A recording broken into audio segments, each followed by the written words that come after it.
مساء الورد والياسمين على حبايبي في كل مكان، يا رب تكونوا بخير. النهاردة هنعمل الفطير الحلو المحشي بالسكر والزبيب بطريقة حلوة وسهلة خالص، وهيطلع أحلى من اللي بنشتريه من بره، بخطوات سهلة وبسيطة وما بياخدش معانا وقت، ونعمل أكبر كمية بأقل التكاليف. في البداية عندي 2 كيلو دقيق، بحط عليهم معلقة ملح وبقلبهم كويس خالص، وبعد كده عجنتهم في العجان علشان كان عندي اوردر كبير من الفطير الحلو والفطير المشلتت، فانا اختصرت الطريق وعجنتهم في العجان لحد ما وصل القوام بالشكل ده. طبعا كمية العجين دي للفطير الحلو بس، الفطير المشلتت انا كنت عاملاه لوحده. بقطع العجين 6 قطع للفطيرة الواحدة، هعمل فطير كبير مقاس 32 أكبر حجم. بدهن الكور دي بدهنة زيت خفيفة وبغطيهم بالبلاستيك راب واسيبهم يريحوا كده نص ساعة بالشكل ده. طبعا دول وكان لسه كمان في شوية تاني حطاهم في طبق علشان الصينية ما كانتش مكفية. وهنا عندي الحشوة بتاعتنا الزبيب والسكر البودرة.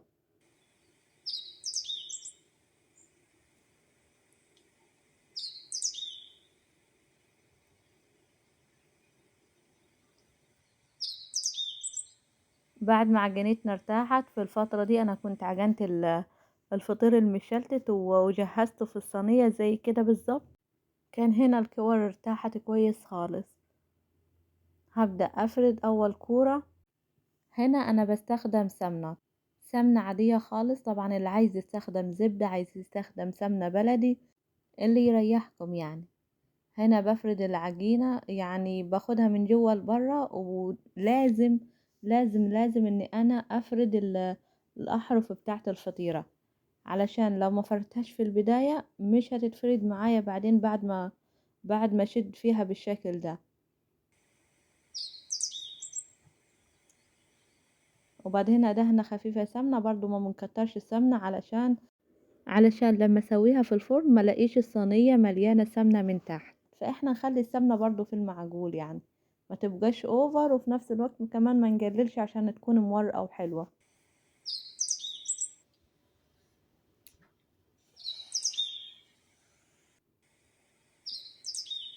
انا الفطيرة الواحدة عاملاها 6 قطع.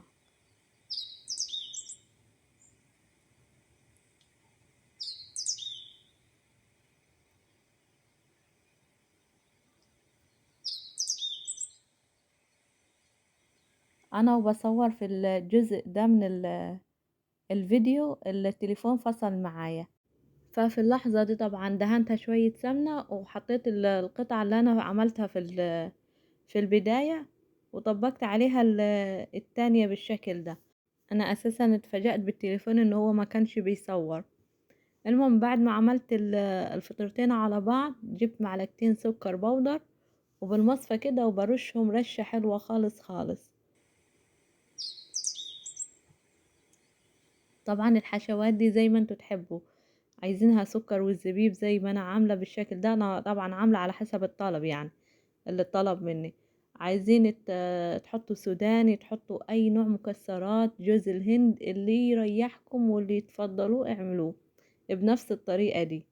وهنا كمان حطيت شوية زبيب، طبعا بحب ارش شوية زبيب كتار علشان لما بخلص الفطيرة قبل ما بدخلها الفرن بفردها شوية، يكون الزبيب والسكر في كل حتة في الفطيرة، ما يكونش مثلا شوية صغيرين في النص او يعني بتبقى حاجات خفيفة، لا انا عايزة تكون كده مليانة من الحشوة.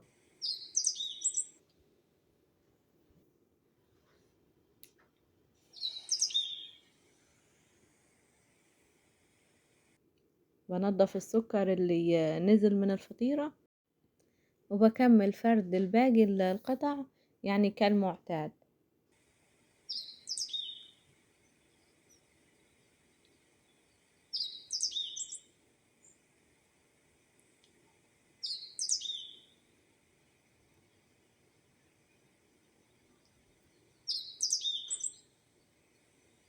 بعد ما فردتها ودهنتها بالزيت، بجيب الجزء ده اللي حاطين عليه الحشوة وبقفل عليها الفطيرة، وكمان بعمل باقي القطع الباقيين بالشكل ده لحد اخر واحدة.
دي كانت اخر قطعة في قطع الفطيرة. طبعا انا ما صورتش كله علشان بس الفيديو كان طويل خالص عليكم، فانا يعني حبيت اختصر فيه.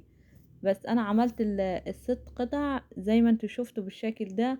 طبعا انا حشيت الحشوة على القطعة نمبر 2 رقم 2، وبعد كده كملت عليها الاربع قطع الباقيين عشان لما اسيبها تريح شوية واجي افردها ملاقيش الزبيب طلع لي فوق الفطيرة، بدل ما هو في الحشوة الاقيه طلع لي في الفطيرة من فوق. هنا خليتها ارتاحت 10 دقايق لحد ما الفرن سخنت، وهبدأ افردها. طبعا الفطير زي ما انتوا عارفين الفطير بيتسوى على نار عالية، بحطه على الرف اللي في النص على درجة حرارة عالية، اعلى حاجة عندنا، واسيبها لحد ما تستوي. بتاخد حوالي 35 دقيقة تطلع بالشكل القمر ده، تحفة فنية يعني. بس انا عملت الاربع فطاير يعني بنفس الطريقة دي، واسيبها لحد ما تريح خالص وترتاح من السخونية خالص خالص، وبعد كده نبدأ نزينها من فوق. التزيين طبعا دي حرية شخصية، عايزين تزينوها عايزين تسيبوها بالشكل ده كله حلو وكله شغال، اعملوا اللي انتوا عايزينه. طبعا هنا بعد ما بردت خلاص حطيتها في العلبة اللي هتطلع فيها، وبزينها بشوية سكر بودر وشوية من الزبيب. الموضوع سهل وبسيط، ممكن تبدأوا بفطيرة واحدة صغيرة كمان تجربوها وإن شاء الله تطلع معكم حلوة. يعني المهم إن احنا نبدأ ونعمل بدل ما نشتريه من برا. أتمنى يكون الفيديو عجبكم واستفدتوا منه. ما تنسوش لايك وشير للفيديو لو عجبكم، واللي لسه ما اشتركش يشترك في القناة، وفولو على صفحة الفيسبوك مطبخ كاما.